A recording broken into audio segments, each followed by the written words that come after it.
Greetings, everybody. Welcome to Orishikul Online School of Learning. And today we are dealing with chapter number 3 of Indian Constitution at Workbook from class 11th Political Science. And the chapter's name is Legislature, and we are here in module 4. So, the topic we are to discuss in this module 4 is the parliament's control over executive. See, beta, there are many ways through which parliament can exercise control over the executive, and the parliament does it through various devices or instruments such as debates and discussions, approval or refusal of laws, financial control, and no confidence motion. See, beta, the financial control elaboration is like that center has control over the national finance, okay, like taxation, budgets, etc. And for the no confidence motion, it is like asking the prime minister about his support of majority in the parliament.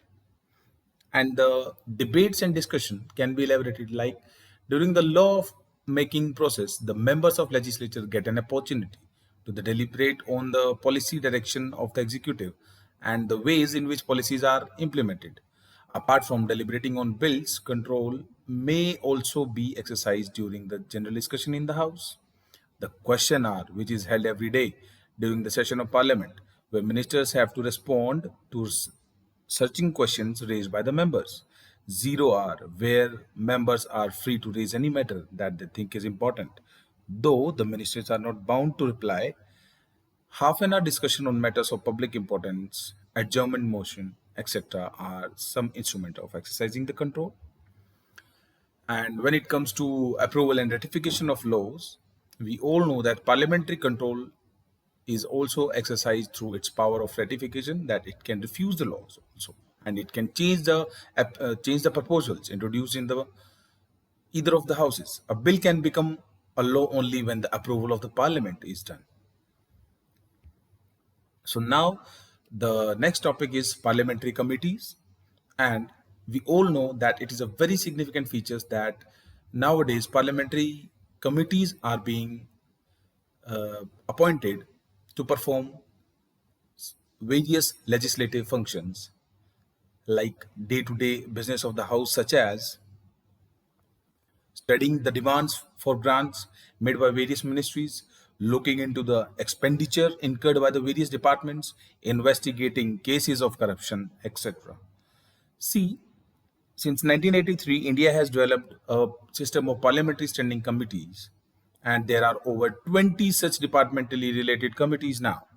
Standing committees supervise the work of various departments, their budget, their expenditure, and bills that come up in the house relating to the department. Now, the last topic is the anti defection law. See, beta, if a member remains absent in the house when asked by the parliament leadership to remain present, or votes against the instructions of the party, or voluntarily leaves the membership of the party, then it is deemed as a defection. And to prevent the defection by the leaders after winning the elections, anti-defection law was framed in 1985, and it was subsequently modified by 91st Amendment. And according to the anti-defection law, now if any leader is a part of defection after winning the election, then he or she will lose his or her membership of the house. So that's all from the module 4 and the chapter number 3, and we'll be meeting in the next modules of the next chapters. Till then, take care. Thank you very much.